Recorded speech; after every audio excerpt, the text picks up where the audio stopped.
On today's episode, we are joined by Tyler Boyd. Tyler is president and CEO at Boyd Excavating and president and founder at Bowline Logistics, which offers open deck transportation services based out of Saskatchewan, Canada. We use the word resilience on this podcast a lot, but as you'll hear, it has never applied more than it does to Tyler's story. A warning: this episode contains content about suicide. Should you or anyone you know be looking for support, you can call the Suicide Crisis Helpline 24/7 anywhere in Canada at 988. Now, on to the show. Hi there, I'm Trevor Coote, and this is Business is Fucking Hard, the podcast where business owners pull back the curtain and talk about the realities of owning a business. We'll hear their stories, learn some lessons, and have some fun along the way. Thanks for joining us. Tyler Boyd, welcome to the podcast. Hey, Trevor. Thank you, and thanks for having me on. Of course. I want to give a little bit of context before we get started. Even before I started this project of the podcast, I really recognized when people were doing the things that I wanted to achieve with this podcast, and that was demonstrate vulnerability, especially business owners in kind of social media spheres, but just generally to the public. And I noticed that with you early on. I can't even remember when or how we connected on LinkedIn, but that was an obvious trait that you were bringing to social media, was just talking about the challenges that you were experiencing. You were very open and vulnerable. And of course, with the context of this podcast, I really appreciated that. And so I appreciate you taking the time, and I'm really looking forward to this conversation. Well, likewise, I think some of my closest connections have been people that we shared the terrible times with, right? And not everyone understands that. Not everyone understands how hard it is to talk about it and to admit that. But that's ultimately, again, just to reiterate your point, I mean, that is what drew me to you as well. Yeah, absolutely. I appreciate that. So as I do with all guests, I want to start off with the question of how you got into business. What was your introduction to business ownership and to entrepreneurship that got you started on this path? Which business? Yeah. Fair. Back to the beginning. I've actually been self-employed since I was 12. This is all I've done. I've had a couple part-time jobs while I was in school, but I also had a business on the side, and I got into livestock at 12, and everybody says, oh yeah, I was into livestock too. I had a cow or a pig. I had 150 meat goats, and I was shipping goats to Ontario, and I mean it was pretty wild, even back then. And my parents have been in business most of my life, in the vac truck and portable toilet business. So it was a really good business, just as far as just getting in and literally getting your hands dirty, just doing what needed to be done and working alongside my dad. Dad had just very intense level of customer service, which we carry to today. But ultimately, my dad just didn't want to grow the business. He just wanted to keep it just him and me and work like dogs. And, I got a lot of my work ethic from my parents, for sure. And so I love that aspect. But ultimately, I love working with people. I love, the highs and the lows are working with people I find, and you'd miss out on so much if you didn't have employees and see people's career. I love seeing people's career trajectory. I really love playing a hand in that. And so I was about 17, and Dad was getting calls to get into drain cleaning, like Roto-Rooter service, unplugging toilets and stuff like that. And he didn't want to do it, so I'm like, well, I'll do it. So I got into that. Just before I turned 18, I was into that. And then soon after that, I I bought an old excavator because we were getting calls to replace sewer lines. So then I bought an excavator, and that company, within I'd say about 6 or 7 years, we had over 100 people in that company, Jeez. in the excavation company, and I worked all over Saskatchewan, and we were into just about every aspect of civil construction. It seemed like, but just grew too big too fast, and we realized that. Maybe I'm a slow learner, so I realized that after people had been telling me this for years, and I started to kind of pull back and change things and tighten things up, but it was just kind of too little, too late. The bank surprised me one day and said, "We're pulling your line of credit." Actually, at 10:06 in the morning, I got an email said, "Unless you have a recovering deposit of $810,000, we're pulling your line of credit, and we're going to start bouncing checks at 11 o'clock. 54 minutes notice is what I got." Jeez. From the bank. So, one of the things that I learned is there's no fine print in that says they have to be fair and equitable. When they want their money, they get their money. And so that was actually my last dealing with a bank. Once I paid them out, I went within a couple grand of going bankrupt. Worked my way out of it, and took about 8 years to pay everybody off, and hardest time of my life for sure. It was a pretty rough patch, but I had scaled that business down. We went, like I said, as close as we could to broke, and scaled that business down to just one contract, just a one municipal contract. And that was kind of the staple that kind of gave us the stability to catch our breath and get things back on track. And so a couple of years of that, I started to get bored again, because it's very stagnant. I shouldn't say stagnant. It's a wonderful contract, but there's not much growth opportunity to it. And so I remember getting a call one day, making a call one day out. We had to move yards, and I called the local company, the local towing company with the Lando. They had a tilt deck and a winch. And I had just asked, I said, I'll probably get a day at work moving yards. And he didn't even ask who it was. He just said, no. He's like, "We're busy for a couple of weeks. You can call me in a couple of weeks, and I'll see if I can fit you." And he hung up on me. That was about 9 a.m. And so I thought, well, if you can treat a customer like that, you didn't know who I was. If you can treat somebody like that, there's obviously a market here for me. And I had trucks with PTOs. And so all I was missing was the trailer. And so I phoned up the local dealer, and they said, actually, yeah, we have a trailer, and it's one this other company just traded in. They bought a new one.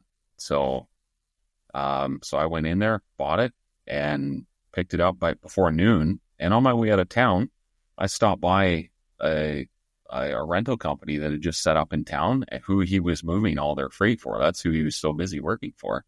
And so I stopped by and I said, "Hey, I just bought a Landau, and I'd love to be on your list, your call list."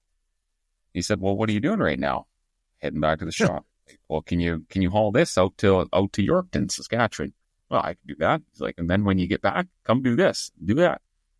And then we ended up going further and further, and so then you had to find calls, and it's the same old hamster wheel. You need more customers. Well, now you've got an off balance of customers. You need more trucks and trailers, but then you need more customers, but then you need more trucks and trailers. And so here we are. Today, I have this company, Bowline Logistics, and I still have my other company, my gravel company, that does all the municipal work in Saskatchewan. So I have the two companies, and it's been an amazing journey. But this problem in the last couple of years has been definitely the most the most amazing, just definitely the highlight of my business life for sure. So that's kind of that's the short version there. That's the short story of my business trajectory. I love it. I want to talk about a few of those elements, because there's themes that come up in the podcast, obviously talking to business owners. And one of them is that you've demonstrated so well is this idea that you learn so much just by doing in business. You, like, all the hardships that we go through is actually, in fact, a previous guest said they track it as tuition. Them and their business partner track it on their books when they make a mistake or something costs them a bunch of money, because they're learning through the process.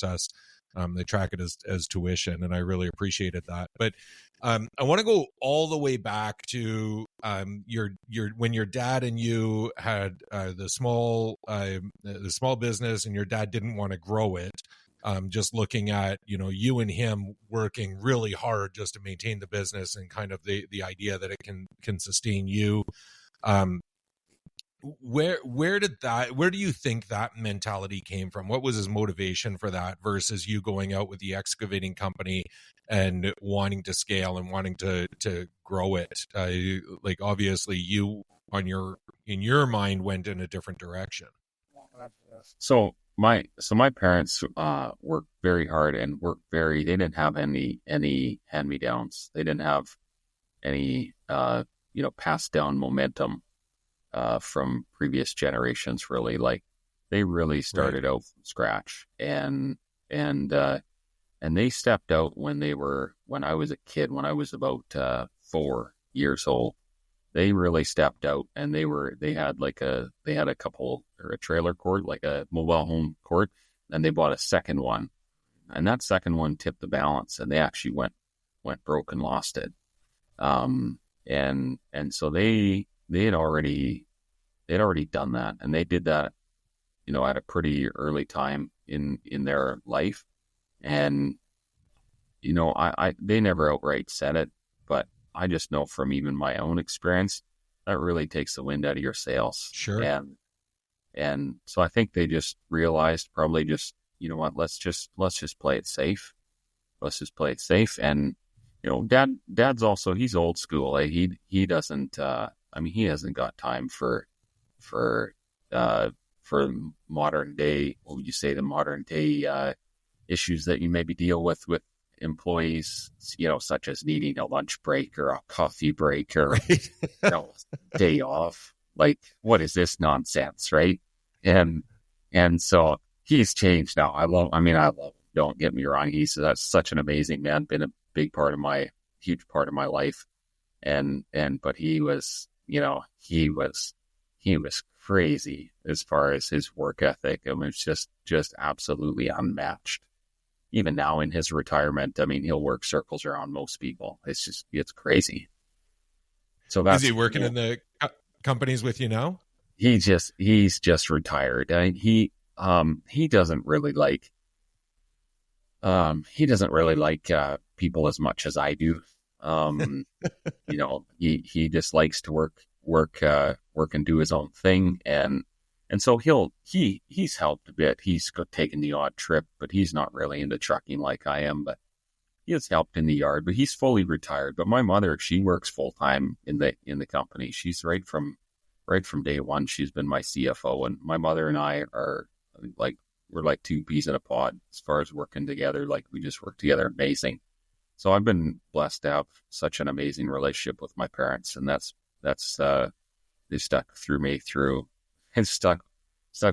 some, and I've made so many mistakes and done so many dumb things in business, and they've just stuck by my side, and I wouldn't be here without them. I would have folded for sure.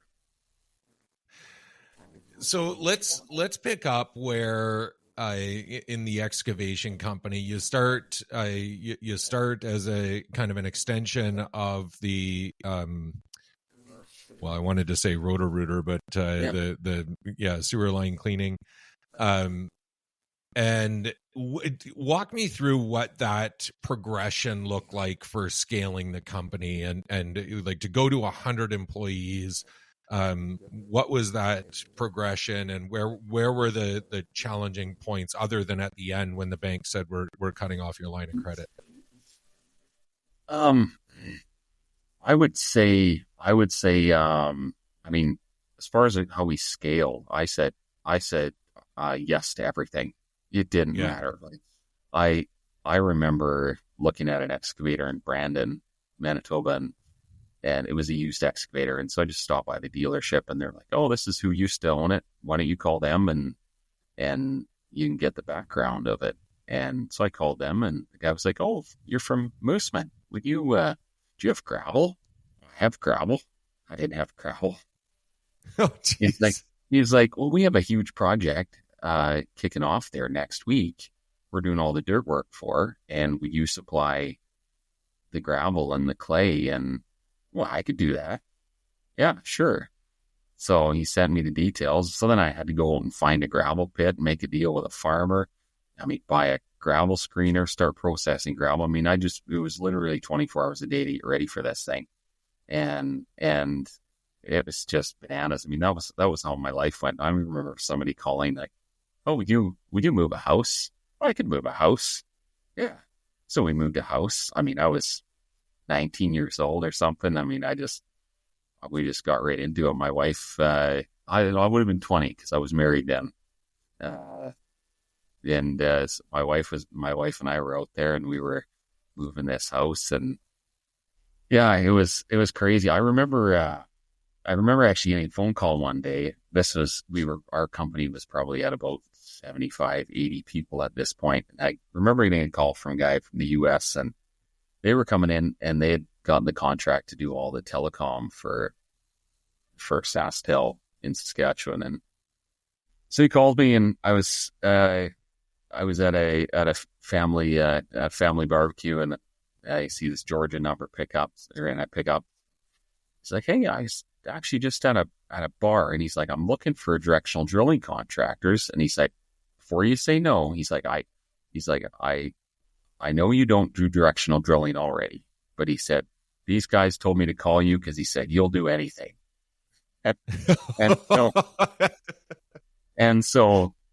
So he's like, "Would you start directional drilling for me?"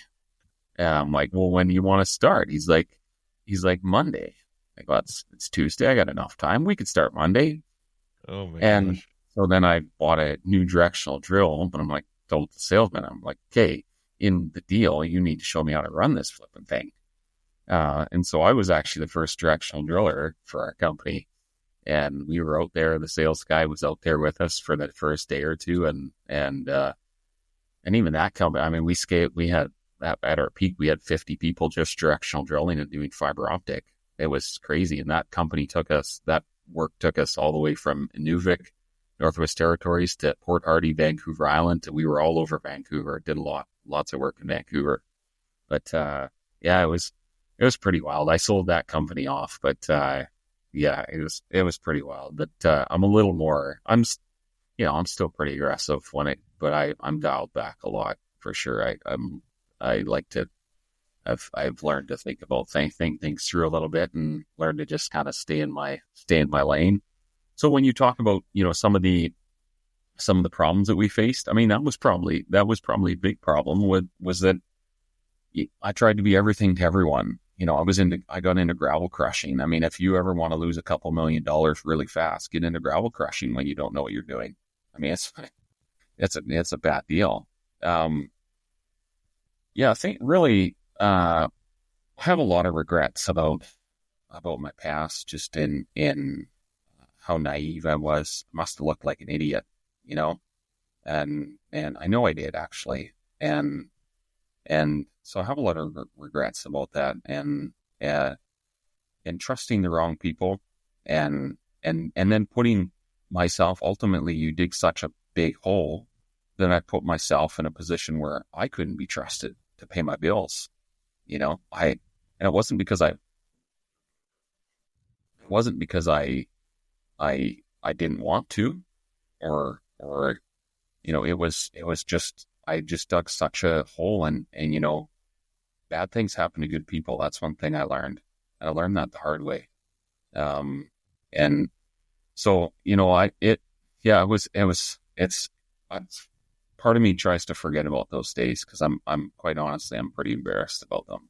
But, But isn't that the stuff that got you to where you are, Tyler?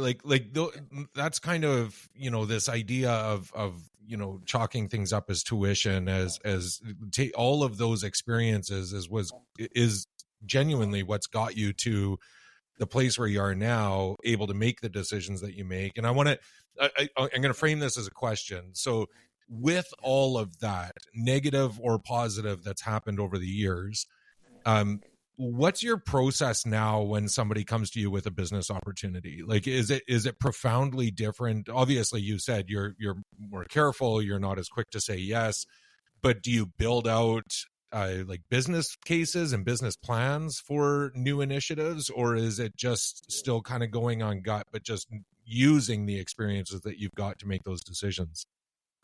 yeah, like more leaning on my gut. I mean, I'm really not. I've never done a business plan in my life. While people are writing a business plan, I'll have it scaled to, I'll have the business set up and be the first guy to market. And you know what, I might fall on my face a time or two, or I have, but I'm really not one for these grandiose plans. It really, once you get into them, you can throw that thing out the window anyways. Business never goes as planned. It's 98% reactionary, especially when you're starting up. So I go with my gut, but when you've I would say that my gut's getting a little more seasoned, and maybe I have a good team around me too, right? It's not all me. So if I think it's a great idea, I'll take it to some of my team, and or my mother. I mean, my mother she's an incredible businesswoman, and so very good at the numbers end of things. So we'll hash it back and forth as well. Yeah, actually, we've got an acquisition here we're looking at right now, and I'll talk. I've been working through it with my team and with my mother / CFO, and so. But I definitely, I mean, if somebody calls me with some, hey, Tyler, we've got this contract hauling groceries. Do you want to haul groceries? No, I don't want to haul groceries. I can tell you that right now. I don't even want to talk about the numbers. I don't care what pays. I'm just not interested. I'll be stick to Right. open deck work. We're hauling equipment. I'm not interested in hauling lumber. We know what we're doing now. We know what we're good at, and we want to stick to that. And I have a responsibility to my team really to stick to that. They're not looking to be everything to everyone either.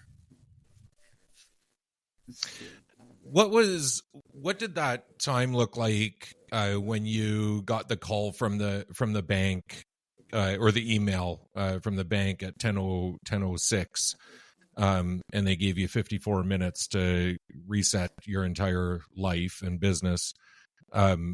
What did those ensuing days look like, the conversations with your employees? And the reason I'm asking is just this comes up, this is the emotional part, and quite frankly, the piece that I think doesn't get connected enough with business is the actual responsibility that business owners feel to their employees, the weight of helping employees to go through their life, and that trust that you build with them. And then you just mentioned that you've got a good team around you. You have an obligation to your team. Walk me through what those days look like after that email and kind of the reset. So I was actually at home sick when I got that email, and then I was really sick when I got the email. Yeah. But I got in my vehicle and I went out to the shop and office, and I just grabbed the bull by the horns. I said, guys, I don't know what's going to happen, but I do know we're going to have to move out of this building. We can't afford this building. I do know that, some people are going to be laid off. Some people will. I just was straight up with them. I said, I have no how this is going to go. And so quite a few people, I would say, took off, slammed the door and got in their vehicle and peeled out of the yard. And some of them, when, tried to fill their truck up with fuel or from the fuel tank in the yard, or they, went into the shop trying to steal tools. Like it was pretty chaotic, right? And some of them, went to CTV actually, and so CTV gets a hold of this, and so all of a sudden I'm on the 6 o'clock news. I mean, it was crazy. I mean, how fast things escalated, and it was just amazing. I got bullied really bad when I was in school, middle years, like grade 7 and 8. It was pretty brutal. I would say this was even worse. And maybe it was worse because I still kind of have the scars from kind of sensitive to that. But man, adults are terrible. Adults are terrible to each other. And the amount of people that kicked me while I was down was awful. You find out who your friends are real quick. And big companies too that just went out of their way to they didn't take time to hear, to learn about me or even this bank. They just sit there in their corner office and they look at a spreadsheet, something doesn't line up, boom, gone. Like they don't take time to understand the repercussions. Like maybe you deserve it, but maybe you don't. Maybe we should learn about this guy and maybe we could work with them and try and find an exit. Let's do this properly. Let's talk about this and find an exit for us. But there was also some so I mentioned before that the best and the worst parts are the people in business. It's both your moments of elation and your moments of disappointment. And this was no different. I had people call me. I had one guy call me, a contractor, actually a competitor, but we had worked together very well. And he called me and he caught wind of this. And he called me and he said, I'm getting on a plane. He just lost his son, maybe 6 or 10 years previous. I kind of forget the number, but this was kind of the anniversary time. And he said, I'm getting on a plane to Vegas and I'm turning my phone off. He said, I'm just going to focus on this time of year for me. But he said, I've let my GM know that when you call, you get whatever you want. If you need employees to help finish a job, if you need equipment, if you need a fuel card, whatever you need, he's authorized to give it to you. And, to have a call like that from someone, he didn't even ask. He didn't ask for details. He just said, I don't know what you're going through, but he said, I just want you to know that I'm here and whatever you need, I've got you. So, there were a few pieces like that. And fast forward to a year and a half, maybe 2 years, we were getting our feet back under us. And I got a call from the salesman for the local Freightliner dealership. He called me and he said, hey, he's like, I've got a new gravel truck here. I'd like to bring out, so I could get you to try it out. And I'm like, no, I'm not interested. He's like, well, you can get financing. We'll finance you. I'm like, no, I can't get financing. I have no credit. He's like, no, I can, you're approved here. I'm like, okay, do you know who you're talking to? Like, I mean, in a pretty public manner here, like, at this point I've got, not feeling good at all. Like everybody did kick me, it felt like. And he said, no, he said, I'm telling you, we will finance you. He said, I got a call from the owner today. And he said, hey, I saw a bunch of these Boyd trucks on the road today. He said, and he was telling the owner was telling the salesman, he's like, you sell this man a truck. Here's a man that could have quit and skipped town and he didn't. So I will personally finance him. So he's like, I will finance him myself on a new truck. And so we bought that. You have no idea what that felt like to have a upstanding businessman like that, give you a shot in the shoulder. And man, that was kind of a turning point for me, I think. And so I mean, I buy trucks. We're just wrapping up a deal, buying 3 trucks from them. We buy a ton of trucks from them, and they've been fantastic to this day. We remain very close friends. And so anyways, there's lots of great stories in that too. But it is important to talk about the times that you were, just even if somebody's listening to this and they're saying, yeah, man, I know what that's like to get kicked. Or maybe there's somebody that's, hey, I've kicked people. I've done that to people, not knowing that it was a kick, but like, you don't know. There's that saying that, everyone's fighting a battle that you know nothing about. Yeah. And maybe their intention was to not kick me while I was down, but the place where it was just it's not what I needed. It's not what I didn't. Like I said, bad things happen to good people, and nobody plans to do this, to end up in this scenario. It's just life happens sometimes. Yeah. And I think that's exactly where, like business owners try to keep their cards close to their chest. And then, like you said, unintentionally, another person or business or bank does something, and it's kind of a fatal blow. And they didn't realize everything was that close, because we're all trying to, kind of put the veil on and pretend things are better. I think too, and you highlighted this, those 2 scenarios of other companies helping you out, giving you a chance when you were down. I think that's a significant takeaway from for people listening is, just because of hardship, just because there's still a tenacity there. There can be, like, your parents went through some shit. And their motivations change. They're not going to take on the same risk. They're not going to go out and they might have said no to the person that said, I'll give you some credit. But those opportunities are still there. And I think that's an important takeaway, is to continue to look at the ways that we can support each other, even through adversity. You mentioned earlier on that did you say it took you 8 years to get out from under the debt of that line of credit?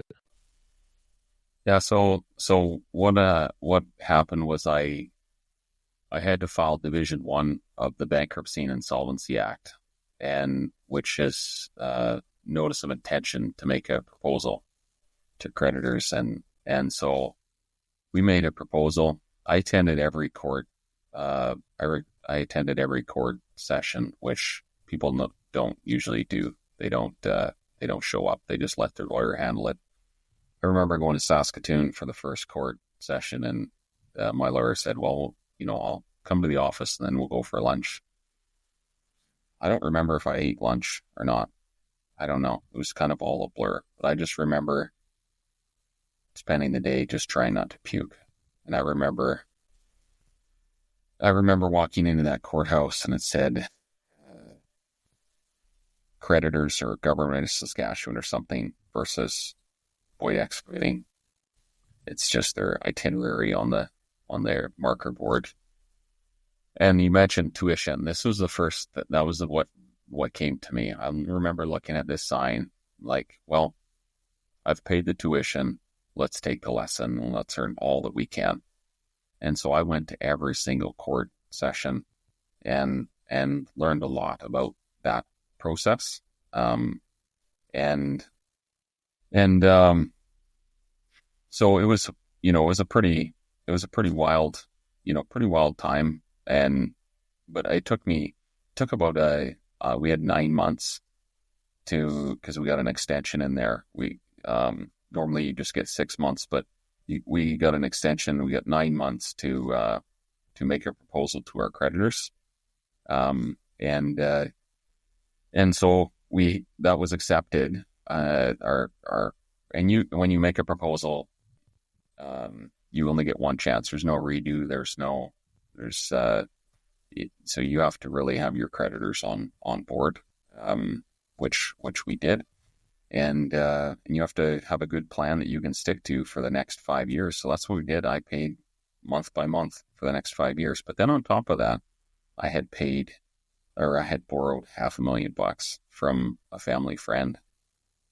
And he just, I don't know if we had paperwork. I don't think we had any paperwork signed or anything. I mean, he just literally $500,000 check over burgers, pretty much. Like, it was just like, and I remember him telling me, well, I hope you're good for it. Yeah, I'm good for it. Like, nothing's going to happen. Like, I was still, at this point, I was still pie in the sky. And we burnt through that $500,000, and guess what? Something happened. And so outside of this proposal, I had to pay him personally. And so I paid him $500,000 personally plus interest. And that I just cleared that up a couple of years, maybe just over a year ago, probably 18 months ago. So yeah, it was probably closer to 9 years, maybe something like that. But anyways, she was pretty, it was tough. And that man was just as in nothing but gold to me. I remember the first time I saw him after I got into trouble, and I tried to avoid him, really, because like I was not feeling comfortable at all. And man, that man came and shook my hand, and he never said a thing, not a thing, didn't even mention it. And I started to bring it up, and he was just like, nah. He's like, well, don't worry about it. We'll sort it out. He's like, you just do what you can. And so I actually stayed at the man's place the other day. I was coming through Saskatchewan. I called him up, and he's like, come for the night. So that's what we did. I went and stayed the night and caught up with him. So yeah, wow. He's part of my life, that guy. So I'm going to do a little bit of the math here. That was about 2013 that you were sitting in a courtrroom, 2012, 2013? 2015, actually, yeah. 2015. So, yeah. Oh, right. Yeah. Okay. 2015, you said 9 years. And then, and when did you buy the first trailer? I bought that first trailer, I think, in winter of the fall of 2017. Okay. And then we started Bowline. Actually, I didn't start Bowline Logistics. I just started it as a company. It was the deck side of our excavation or our gravel hauling company. But then we grew this up to about five or 6 trucks, this deck side. And then it started really taking off. And one of the things that happened when you nearly lose everything, for me anyways, I think you lose confidence in yourself. And I just looked at this deck site, and I'm like, it's going somewhere, and I'm not capable of running it. And I'm going to just end up making the same mistakes because I'm an idiot, right? Like, you think like you're just that low of yourself. Like, clearly I can sell. Clearly I can't run a business though. Wow. And so I actually this is a massive mistake, but I brought on a partner, and so I made him president, and it was a train wreck. I mean, he burnt through, he lost $1.8 million in like 18 months. I mean, it was just brutal. And so he had taken this deck company that was successful and pretty much bankrupted it. And so here it was at the end of February, and this Bowline Logistics was going to go broke. I mean, it was, and I'm like, I cannot believe that I'm going to do this again. And anyways, we had some disagreements. When was that, Tyler? What year was that? February of 2020. Okay. Disagreements about how it was going to go down. And for me, I'm like, I just spent a lot of time clearing my name. It's not going to go down. It might go down, but if it is going to go down, we're going to do everything that we can to pay people off. And he didn't like that. So I had to pay him to leave. I had to buy him out of a company that was, and all I bought him out for, this was a company that was pretty sure it was going to go broke. I cut him a check so that he would walk away, just so that I could bring it on my own terms. and anyways, it didn't take me too long. I was about a month into it, maybe not even, and I'm like, man, I don't think we're gonna go down. So I took over March 1st of 2020, and then COVID hits. Yeah, of course. Yeah, that's what I was thinking. Yeah, it was chaos, but I'm like, man, at some point in March, I'm like, man, I ain't quitting. I'm not freaking quitting. I've worked too hard to quit, and I slugged her out. I remember, but we had no money. I remember I was putting a truck on the road. It was going to take off to Texas, and I remember calling the local tire guy in Regina, Graham's Tire, and he, like, man, I need new tires on this, but I got no money. I got no money, Calvin. He said, don't worry about it. Don't worry about it. Send it over. Yeah, I know you're good for it. So he put new tires on that thing, and we never looked back, man. And I stopped in to see that guy the other day just to say hi and shake his hand. But yeah, anyways, and so here we are. This company is, and we're 30, just about 30 trucks on the road. We'll probably be about, we'll hit 40 for sure this year. I think at some point. And that's if we don't acquire another company. If we do, that'll put us over 50. But yeah, it's crazy. It's been, really from nothing March 1st of 2020 to where it is. Today it's just, it's wild. It's been a crazy experience. And how many employees do you have now, Tyler? Between the two companies, we're sitting, is that between the two companies? Yeah. Yeah. No, we'd be about 80 something. Yeah. Yeah. Okay. Yeah. And then we have lots of contractors. Like right now we would probably have 40 contractors on right now as well on top. Right. So yeah. And that's really, that growth has been over the last kind of 4 or 5 years then. Since March 1st of 2020, we had no trucks on the road. We didn't put trucks back on the road till end of March. Yeah. Right. And so yeah, that growth has all been since then. And tell me a little bit about the evolution of, I'm thinking this is a little bit different for you considering the type of trucking that you're doing, the open air, the flat deck kind of environment, but have logistics changed a lot with technology and different systems and that kind of thing, or are you keeping it pretty analog? Are you pretty old school with that because it's kind of fewer items point A to point B rather than shipping multiple items to a whole bunch of different destinations? Yeah. I mean, I'm pretty old school. I mean, I got a cow on my wall. I was just listening to Don Williams. I mean, I'm pretty old school. I'm kind of an old soul that way, but we are trying to use technology a bit more. I have no interest in AI whatsoever, though. I just, it's a people business, and while that'll work for companies like Walmart and other things like that, sure. For our business, I mean, people want to talk to somebody. I know if I call somewhere and I get a recording, I mean, unless I really need their service, I'll phone someone that actually picks up the phone and I'm talking to somebody. So I think that's the way a lot of our industry is. Like you said, it's a little more complex one-off moves, and they need to know. They want to know the driver. They want to know. They want to know the company that's behind to know the people, right? So So we try to use technology as much as possible, but I mean, I'm not interested in taking away from the relationship business. I guess if the industry ever goes all AI at some point, that'll be my cue to retire. Yeah.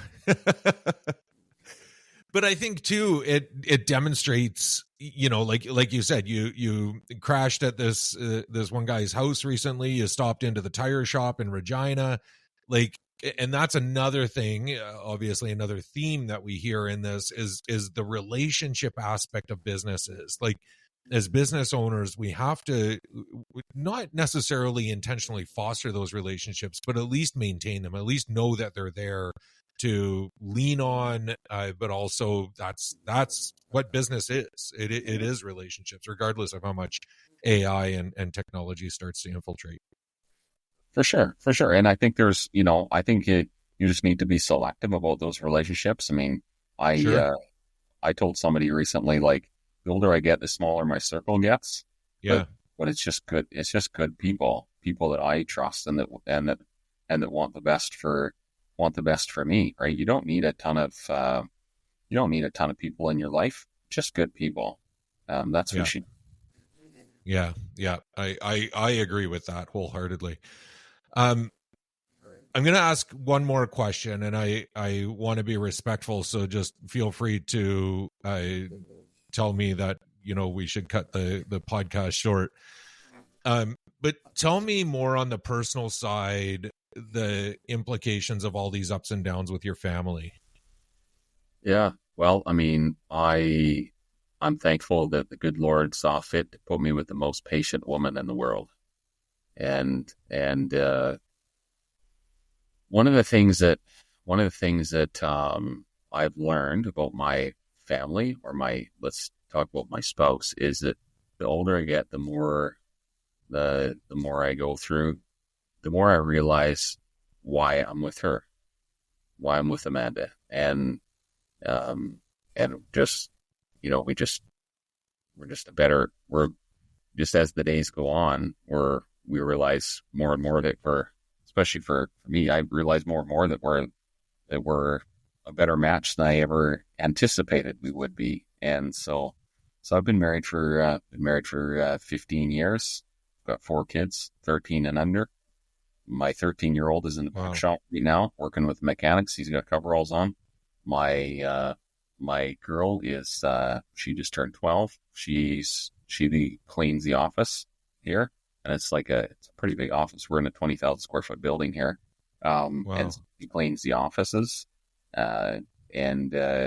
So as far as my family life, one of the things that I realized, you asked about, hey, what was the process when you saw this email from the bank? And I walked through just from a business perspective. But one of the things that, when I remember looking at this email on my phone, and I immediately thought about all the time that I'd spent away from home, all the times that I'd taken on a job somewhere else, that I'd been out for dinner with clients, or went to, spoke at this function or went to this function, and my wife and kids were at home.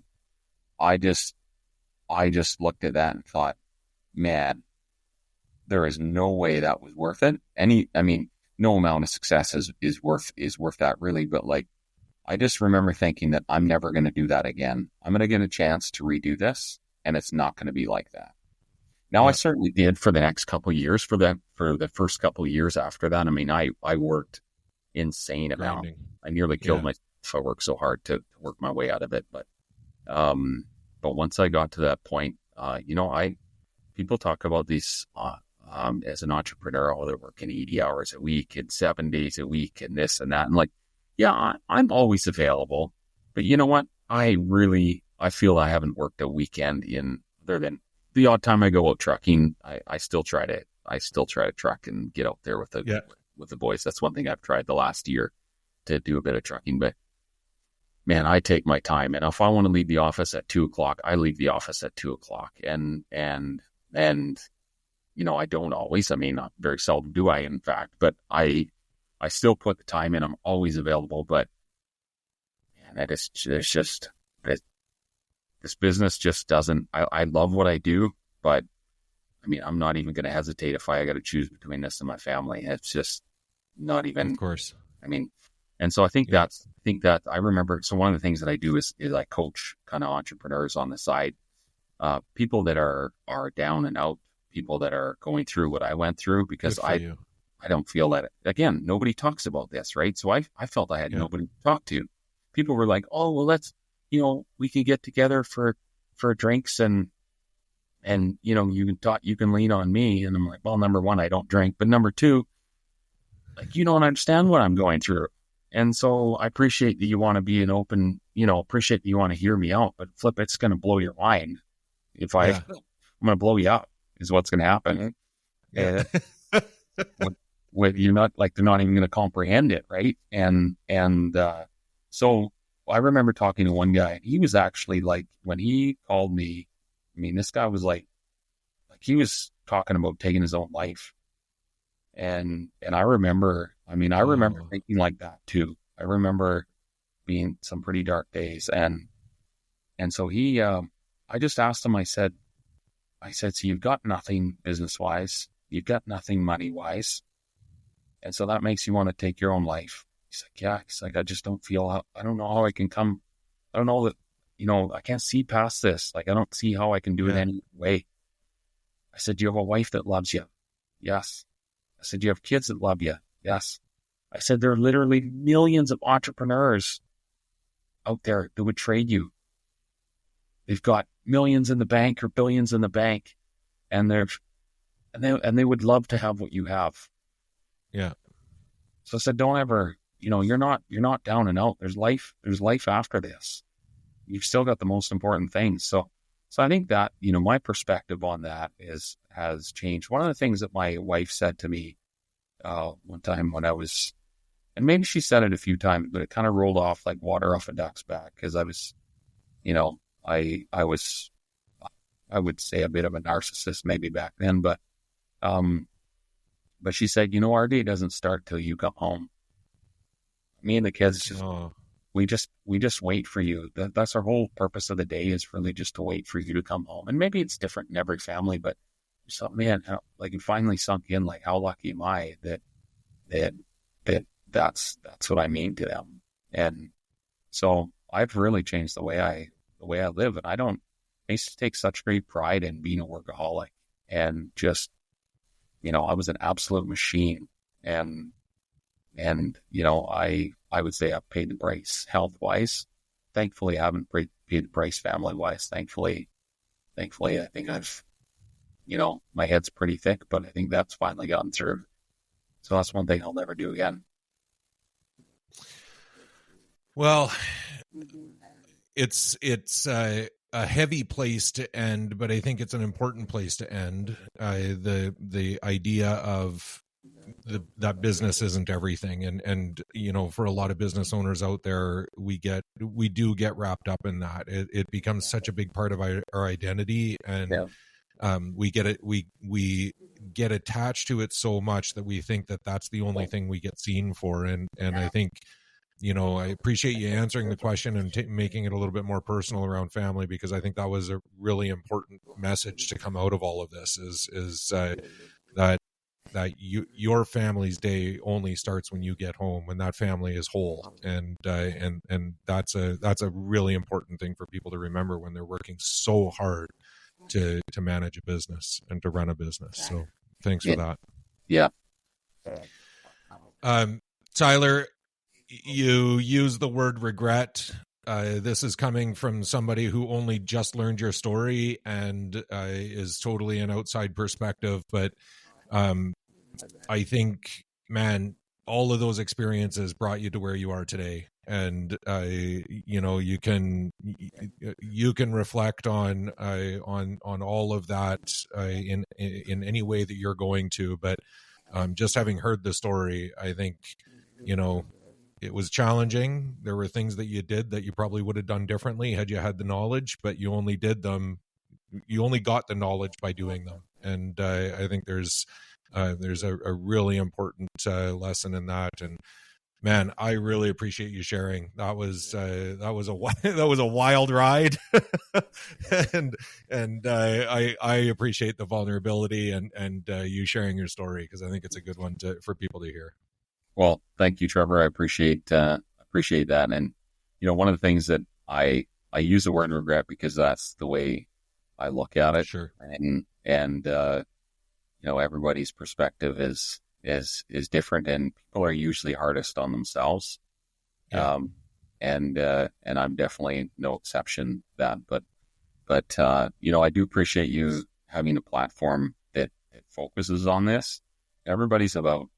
You can find just a million podcasts out there that talk about growth and 10x and success and money and all these other, but it's not relative to many people's experience. And even if people don't experience what we've experienced, maybe some failures and some in a public manner, and just some epic egg on the face moments. even if you don't, it's important to like, I hope that people look at this at your platform or listen to this podcast or one of the many other podcasts you have that, and it helps kind of govern their actions maybe in a moment. Maybe they'll have an opportunity to like where they could kick someone while they're down, but they don't because of this. And instead, like, hey, you know what? Let's just maybe try and give them a hand up, or maybe just not. Let's just give them some space, or whatever. But anyways, I appreciate you having a platform that that we can talk about like things like this. Yeah. Well, I appreciate you taking the time. This is going to come out at a different time of year, but I wish you all the best over the holiday season and spending time with your family over Christmas. And hopefully our paths continue to cross, because I really appreciate it. Thank you, Trevor. Have a wonderful Christmas and all the best in 2025. Thanks, man. You too.